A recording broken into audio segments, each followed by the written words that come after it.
Hello and welcome to this edition of Y-PAC CityCast. I'm Randy Beeler. At its November 4th business meeting, the Yakima City Council voted 4-3 to not move forward with an advisory vote on a proposed Downtown Central Plaza.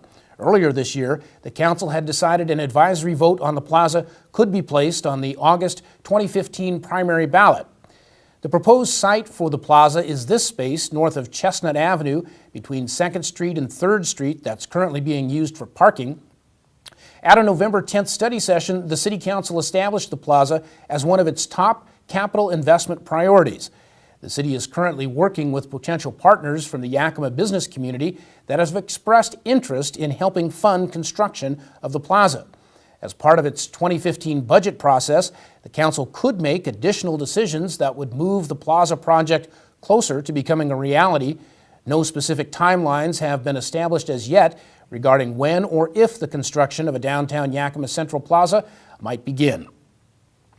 Well, it's that time of year when winter weather begins to set in here in the Yakima area. When snow and ice begin to affect our community, it's up to all of us to chip in to make sure that roads and sidewalks are as safe as possible.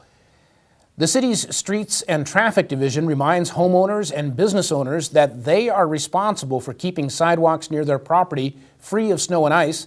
Shoveling snow before ice has a chance to form makes the job a lot easier. If ice does build up, the city reminds folks not to use rock salt to get rid of the ice because rock salt damages concrete. Using calcium-based or magnesium chloride-based hot melts is a much better option because they don't damage concrete.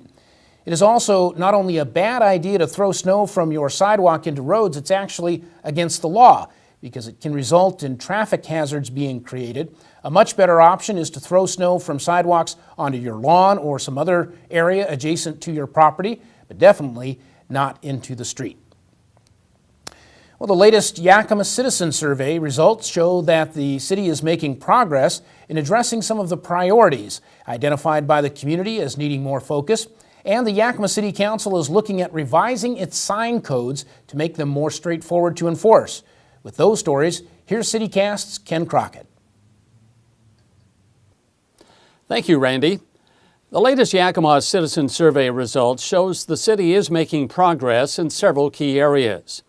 The 2014 survey, which was mailed to around 3,000 randomly selected households, shows higher marks when it comes to public safety, streets, quality of life, and the value for taxes paid. Overall, 13 areas received higher ratings and 6 received slightly lower marks when compared to the previous year. The results of the survey are being used by the City Council to develop a blueprint for addressing critical issues facing Yakima. An online version of the survey is also available on the City of Yakima's website until the middle of November. Results of the online version of the survey are expected to be available later this month or early December. The Yakima City Council is recommending the elimination of time restrictions for displaying temporary signs. Currently, temporary signs are limited to 30 days at a time and no more than 90 days in a calendar year. Enforcing the time limit has been a problem and a source of tension between the city and several local business owners.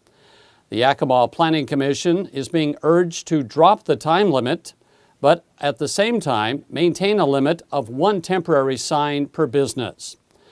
Once the sign code review is finished, the Planning Commission findings will be forwarded to the Yakima City Council for final consideration.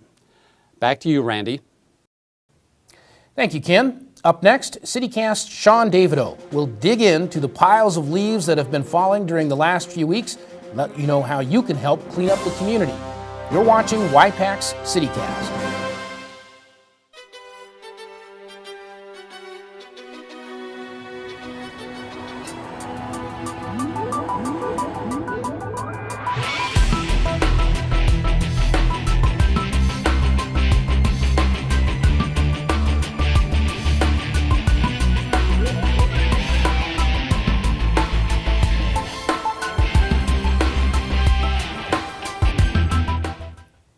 For many years now, the City of Yakima has run its successful fall leaf pickup program, which gives everyone in the community the chance to help pitch in and clean up Yakima. With more on that story, here's CityCast's Sean Davidow.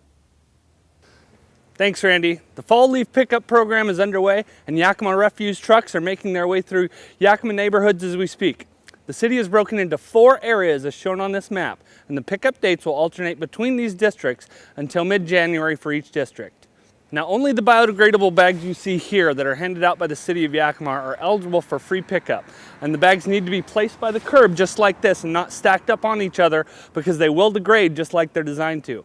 And if you don't have bags, you can still get some from the City Public Works office on Fruitvale Boulevard, and the address is shown on your screen. Also, another thing that we ask is please don't blow or push your leaves into the street because it plugs up the storm drains and it can be hazardous to motorists and pedestrians. Randy, there's plenty of leaves out here to still be picked up. The temperatures are dropping and so are all these leaves. So we'll send it back to you in the studio. Thank you, Sean. And thank you, too, for joining us for this edition of Y-PAC CityCast. The City of Yakima offers multiple platforms that can help you keep informed about events, activities, and issues affecting the City of Yakima. The City of Yakima's website can be accessed by your home computer or any mobile device at yakimawa.gov, as can the official City of Yakima Facebook page, or if you prefer, you can follow the City of Yakima on Twitter.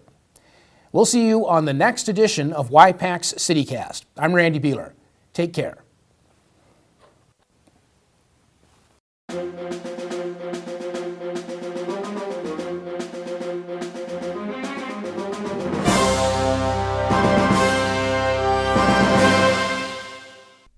For more information on Y-PAC CityCast, call 575-6092.